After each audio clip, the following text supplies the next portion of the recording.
Oke, dan saya akan kembali ke narasumber di studio. Tadi soal ada dua hal ya. Pak Ruli, saya ingin Anda komentari soal menurut Bang Doli ini adalah keputusan yang tanggung. Karena tadi dissenting opinion dari Pak Bintan mengatakan bahwa ya kalau diberhentikan secara tidak hormat, pelanggaran kode etik berat harusnya diberhentikan dari keanggotaan. Tapi ini hanya dari jabatan Ketua MK. Nah, kemudian untuk Bang Roni, soal implikasi politik dan implikasi sosialnya. Tapi dijawab nanti, pemirsa, Prime Time akan kembali sesaat lagi.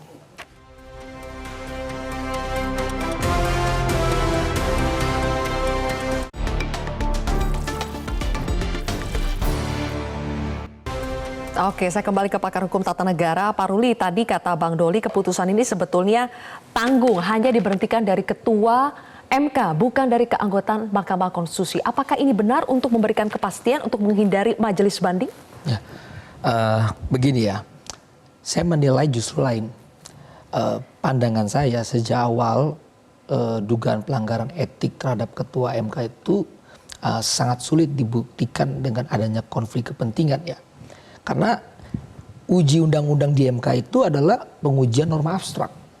Tidak ada kaitannya dengan pengujian suatu fakta ya, seperti lazimnya dalam peradilan umum. Nah, sehingga Ketua MK dalam posisi memang dia adalah iparnya Presiden Jokowi, sehingga tidak mungkin itu bisa segampang itu dihubungkan dengan adanya pengujian undang-undang itu. Nah, jadi saya menilai karena sifat karakteristiknya adalah pengujian norma abstrak sehingga tidak ada kaitannya dengan konflik kepentingan. Nah, itu kalau saya melihat dari perspektif karakteristik terhadap pengujian MK ya.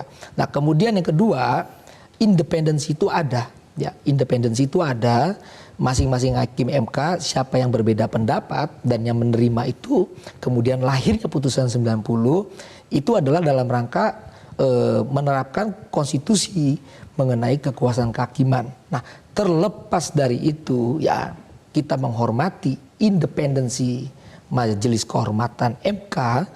Saya kira boleh saja di antara para majelis ini terdapat perbedaan. Yang satu minta dilakukan pelanggaran pemberhentian dari anggota MK, yang satu hanya menggeser jabatan Ketua MK. Saya kira sah-sah saja, tapi intinya adalah ya proses etik ini adalah ranahnya Majelis Kehormatan. Kami menilai, saya berpendapat sejak awal sebetulnya sangat sulit dihubungkan dengan konflik kepentingan itu.